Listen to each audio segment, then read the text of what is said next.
Dan pemirsa, kita ke topik utama kita malam hari ini, yaitu terkait dengan gubernur baru yang dimiliki DKI Jakarta, yaitu Pak Basuki Cahayapurnama atau yang akrab kita sapa dengan Ahok. Malam hari ini saya akan berbincang dengan salah seorang yang mungkin tidak banyak orang tahu bahwa ternyata beliau dekat dengan Pak Ahok, yaitu Pak Anton Medan. Selamat malam Pak Anton Medan.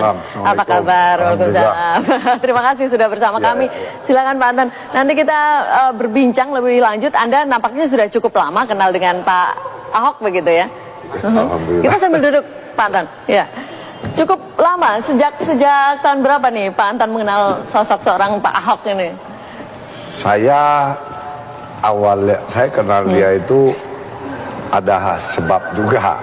Jadi ada partai dan pejabat daerah minta tolong saya untuk menjembatani agar Ahok mau jadi gubernur kembali. Tahun untuk berapa itu? Tahun 2011. Oke, itu awal perkenalan Anda dengan Pak Ahok? Ya, karena saya memang kantor saya dekat sama rumahnya di Muara Karang. Baik. Dia Blok 6, saya dekat pasar. Anda cukup dekat deh dengan Pak Ahok ini ya, tentunya? Dekat juga enggak. Saya batasi karena saya sebagai ustadz, saya enggak terlalu mau. Tapi tentunya nanti akan ada banyak cerita terkait dengan Anda yang pernah bersinggungan langsung dengan sosok seorang Pak Ahok sejak sebelum jadi gubernur, bahkan ketika menjadi bupati di Belitung atau tidak? Oh enggak. Tidak, belum kenal itu ya? Dia ada juga Komisi 2 anggota DPR dari Golkar. Baik, nanti kita ngobrol lebih lanjut mengenai itu Pak Anton Medan. Anda tentu bisa bercerita banyak mengenai pengalaman Anda dekat dengan Pak Ahok begitu ya. Dan nanti kita juga akan tanya bagaimana komentarnya ini Pak Ahok ternyata sudah dilantik tadi siang begitu ya. Sudah menjadi Gubernur DKI Jakarta. Saya akan tanya ke perwakilan dari FPI nanti. Ada Pak Muhsin Alatas yang akan mewakili FPI nanti berbicara terkait dengan pelantikan Pak Ahok siang tadi. Tetap bersama kami pemirsa. Yang penting Ahok turun. Tinggal tunggu presiden kok datang gitu. Saya berjanji akan memenuhi kewajiban saya sebagai gubernur dengan sebaik-baiknya dan seadil-adilnya.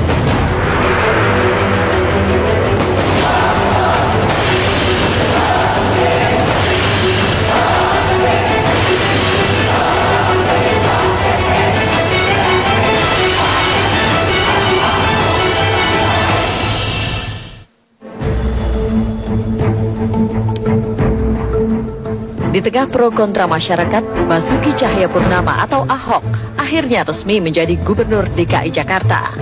Ahok naik menjadi orang nomor 1 di Jakarta setelah Joko Widodo gubernur sebelumnya terpilih menjadi Presiden Republik Indonesia. Meski otomatis, namun naiknya Ahok bukan tanpa rintangan.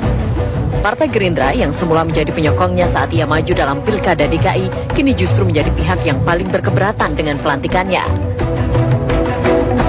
Ahok sendiri sebelumnya telah menyatakan keluar dari Gerindra lantaran tidak setuju dengan kebijakan partai yang mendukung undang-undang pilkada tak langsung. Penolakan Gerindra bersama Koalisi Merah Putih terlihat saat DPRD DKI menggelar sidang paripurna istimewa untuk mengumumkan rencana pelantikan Ahok. Tidak ada satupun anggota DPRD dari KMP yang hadir. Koalisi Merah Putih bahkan mengambil langkah hukum dengan melayangkan gugatan ke PT UN serta menggalang hak interpelasi ke DPR terkait beda dasar hukum pelantikan Ahok.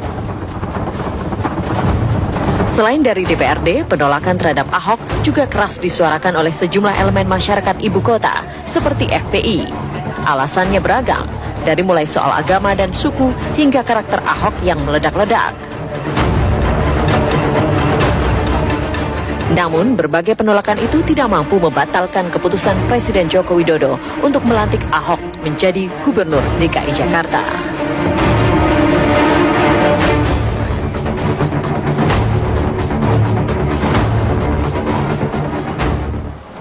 Selain saya akan berbincang dengan Pak Anton Medan, malam hari ini saya juga sudah tersambung dengan Ketua Umum FPI, Pak Muhsin Alatas.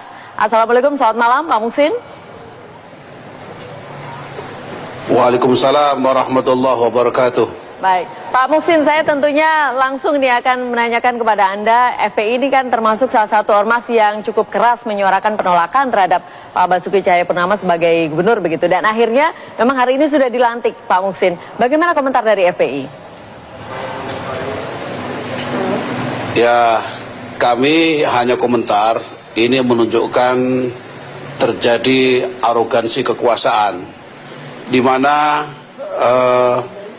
pelantikan Ahok sebagai gubernur DKI ini didasari oleh sebuah perpu-perpu yang penuh complicated, dan masyarakat sudah merasakan bagaimana dampak yang dilakukan oleh Ahok itu sendiri, kebijakan-kebijakannya yang merugikan berbagai banyak pihak, terutama adalah umat Islam. Sehingga kami menganggap saudara Ahok ini tidak pantas untuk menjadi gubernur DKI, tapi dipaksakan. Dan ini merupakan mencederai daripada apa yang sudah kami perjuangkan. Pemerintah tidak mendengarkan sedikit pun apa yang kami keluhkan. Bagaimana masyarakat, terutama umat Islam di DKI, merasakan daripada arogansi Ahok, akan tetapi tidak didengar. Dan ini sekarang Presiden dengan bangga, dengan sombongnya melantik saudara Ahok. Ini merupakan arogansi yang tidak bisa kita maafkan. Tetapi ini kan memang tidak bisa dipungkiri sudah dilantik begitu Pak Basuki Cahayapurnama atau Pak Ahok sebagai gubernur. Sikap secara umum FPI menerima atau tetap menolak ini? Kami tetap menolak, dan itu tidak legitimate. Ya, tidak legitimate. Dalam sidang paripurna DPRD DKI itu saja tidak sepenuhnya didukung, bahkan 60% tidak ikut. Maka ini merupakan satu sebuah sikap yang tidak bisa dibenarkan, bahwa itu tidak legitimate. Jadi inilah rakyat Indonesia sedang dipertunjukkan tentang arogansi kekuasaan yang dilakukan oleh seorang presiden, yang ini sudah merupakan grand skenario yang sudah kita baca. Dia mulai dari wali kota Solo, lalu kemudian dia akan tidak lama akan menjadi gubernur DKI, dan dia tidak akan lama akan menjadi presiden. Ini sudah grand skenario bahwa sebagai ujung tombak daripada penjajahan era baru terhadap bangsa Indonesia. Baik, jadi sikap FPI tetap menolak begitu ya? Ya, sampai sekarang walaupun sudah dilantik, kami tidak pernah akan mengakui Ahok sebagai gubernur kami. Baik, Pak Muhsin Alatas, bersama kami juga ada Pak Anton Medan di studio. Pak Anton, bagaimana Anda menanggapi sikap dari FPI seperti ini? Demikian ya, walaupun Pak Ahok sudah dilantik kan hari ini sebagai gubernur DKI Jakarta. Biasa aja kok ditolak. Kita biasa hidup aja. itu mengacu kepada undang-undang apa perasaan. Kalau perasaan bisa aja nolak. Yang kedua, saya sependapat bahwa ini skenario. Tapi skenario Tuhan. Oh, oke. Iya kan? Jadi inilah sebuah proses demokrasi. Yang pasti saya katakan, apa sih jadi alasan menolak Ahok? Iya kan? Kita bicara pemimpin itu kan ada pemimpin umat. Mutlak pemimpin umat itu karena mayoritas Islam 83% harus memilih pemimpin yang agama Islam. Tapi pemimpin bangsa diatur dalam undang-undang, iya kan? Nah kita ini kan tahu undang-undang dasar 45, NKRI sampai Bhinneka Tunggal Ika. Ini hebat Indonesia itu, saya katakan luar biasa. Ada 400 lebih etnis, tapi bisa begitu akur. Kalau sekelompok begini aja nolak, saya kira nggak ada 3%. Ya, tetapi biasa Anda melihat atau bagaimana? Inilah sebuah konsekuensi dari proses sebuah demokrasi. Saya hanya ingin katakan sebenarnya kalau ini kan proses demokrasi. Kalau kita bicara demokrasi, demokrasi itu tidak boleh ada diskriminasi. Nah, kalau Habib katakan, ini sohib saya juga, kalau Habib katakan bahwa ini saya dengarkan dia Chinese, dia agamanya Kristen, apa itu langgar undang-undang untuk dia jadi pejabat? Tidak melanggar undang-undang ya? Coba baca surah Al-Hujurat ayat 13. Apa kalimat awalnya ya ayyuhalladzina amanu? Tidak. Ya ayyuhannas, hai manusia. Aku ciptakan kalian laki-laki dan perempuan, Nabi Adam alaihissalam dan Siti Hawa. Aku kembang biakan untuk apa? Saling kenal mengenal, saling tolong menolong, li ta'arufu. Sudah Kan jelas Quran. Iya kan? Baik. Saya katakan Sayalah mungkin salah satu ustadz yang awalnya mendukung Ahok. Baik, saya langsung tanya ke Pak Muhsin dulu deh. Ya. Pak Muhsin, bagaimana nih komentar dari Pak Anton demikian bahwa ini kalau ada katakan mungkin dari FPI tidak setuju karena Chinese begitu ya, kemudian juga Kristen, ini tidak melanggar undang-undang, Pak Muhsin?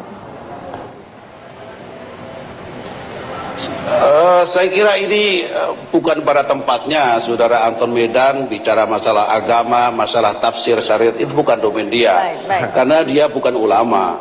Dia adalah seorang mu'alaf yang baru masuk Islam, pemahamannya masih sedikit, ya dia harus tahu diri. Jadi kalau bicara masalah hukum, tentunya kita harus duduk bareng, ya kan? Sehingga bisa menempatkan pada tempatnya, ya. Jadi apalagi masalah konstitusi, ya, masalah ini kan masalah hak kami sebagai masyarakat Jakarta. Kita terhimpun dalam GMJ, Gerakan Masyarakat Jakarta, yang menempuh aspirasi masyarakat. Bagaimana arogansinya Ahok mendiskreditkan agama, mendiskreditkan umat Islam. Apa itu calon pemimpin di DKI kita? Kita tolak itu semua. Kita bisa buktikan ada 23 dosa Ahok yang tidak bisa dimaafkan. Arogansinya menantang masyarakat, menantang umat Islam. Saya kira Pak Anton Medan juga harus tahu diri. Artinya Anda silahkan aja Anda berpendapat, tapi Anda tidak boleh mengklaim 3%, berapa persen. Coba kita secara ilmiah mengadakan polling.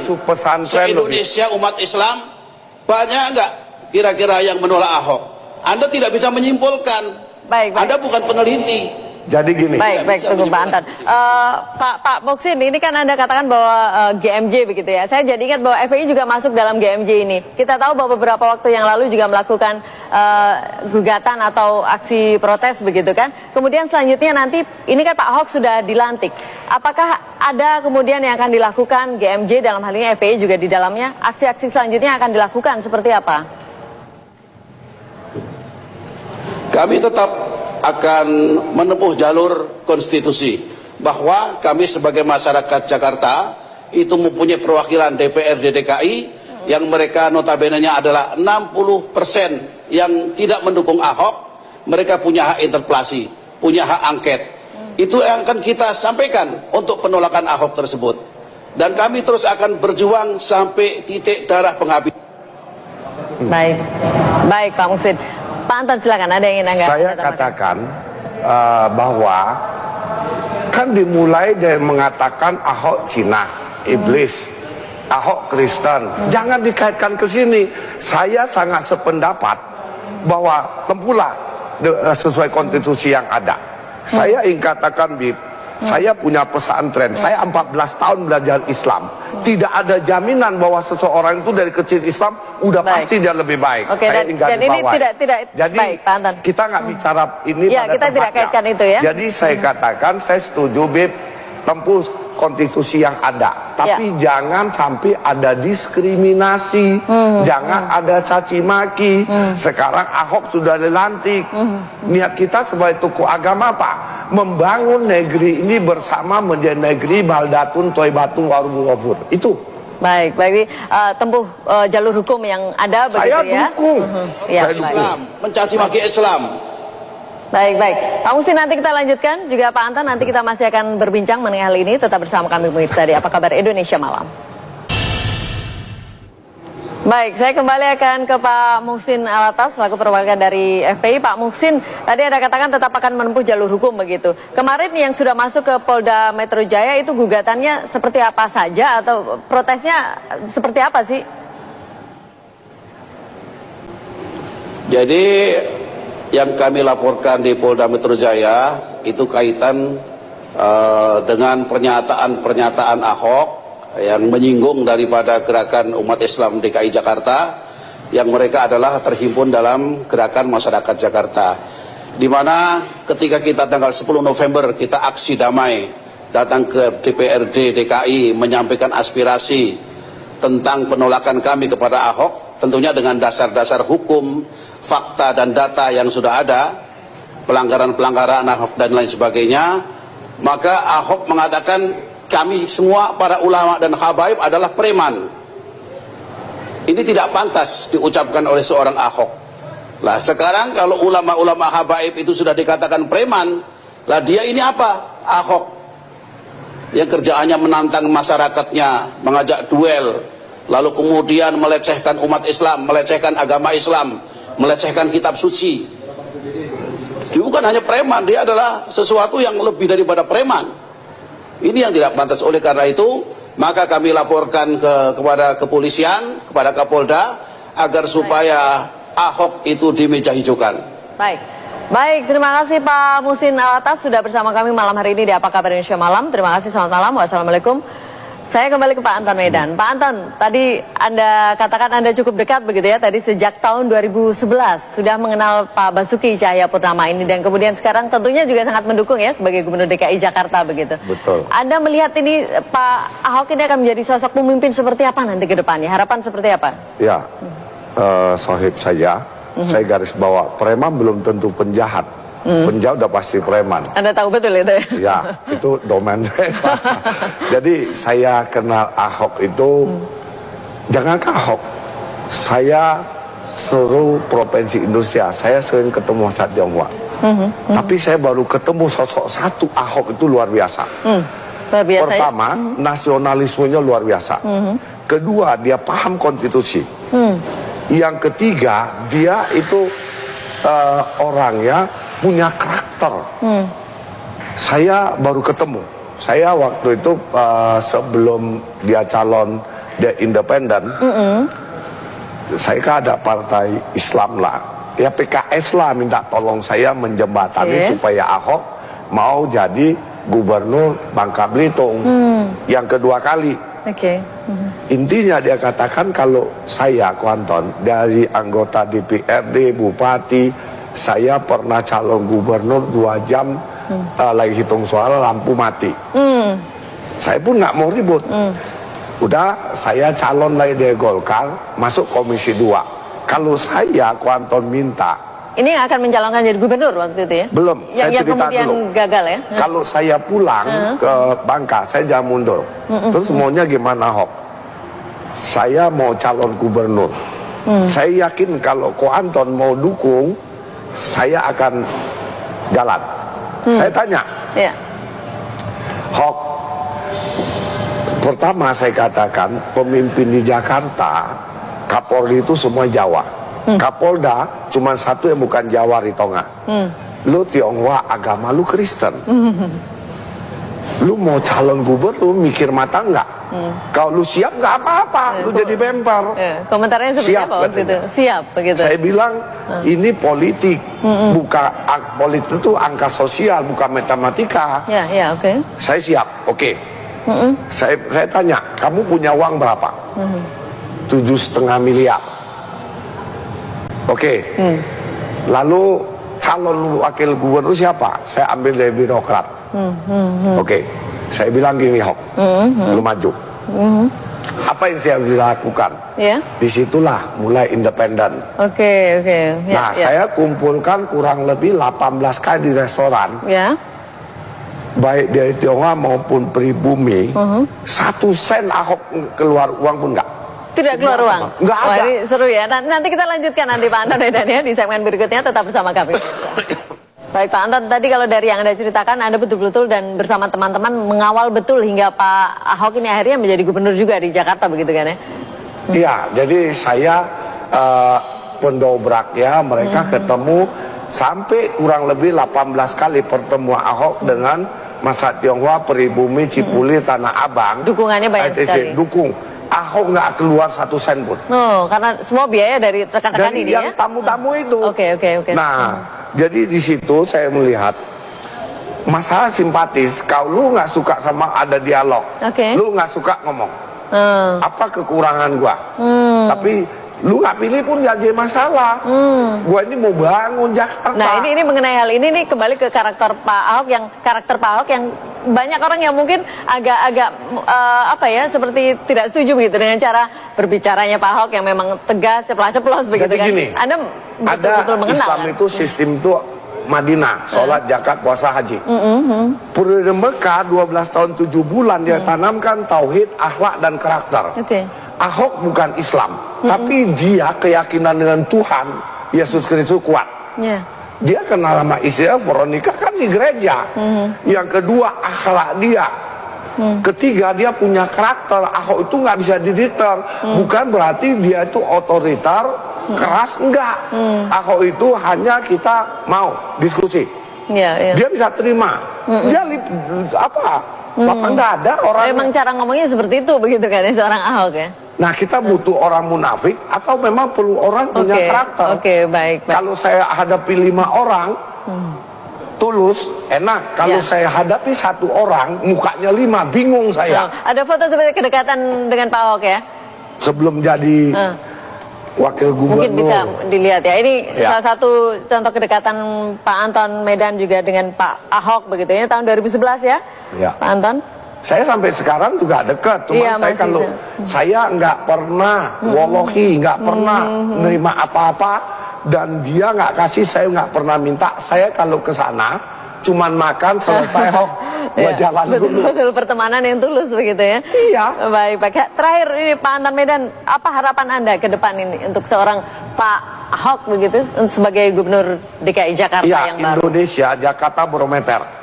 Saya minta Ahok Baik. nggak usah takut dengan rintangan tantangan. Maju terus. Bicaralah sesuai fakta yang ada. Baik. Supaya apa? Nggak salah. Ya. Jadi ke depan harapan saya ke Ahok, dia ini sebagai panutan buat masa Tionghoa. Ya. Kalau dia baik, Baik. akan baik semua bangsa ini. Tentu harapan Saya kita katakan sekarang ini anggota DPRD banyak orang Tionghoa loh, ya. karena pengaruh Ahok. Jadi Baik, saya baik. harapkan prioritaskan apa? Banjir, macet, lalu apa? Ahok Baik. banyak turun ke lapangan seperti Jokowi. Kalau karakternya jangan dirubah lagi. Baik, jadi seperti itu Gayanya saja udah ya, begitu. genuine seperti itu ya. Baik, kita harapkan tentunya Pak Ahok ini ke depannya dapat membawa Jakarta ke arah yang lebih baik lagi begitu ya, dapat memimpin Jakarta dengan baik, dengan masyarakat yang cukup majemuk. Terima kasih Pak Anton Yo, Medan sudah sama-sama. bersama kami malam hari ini.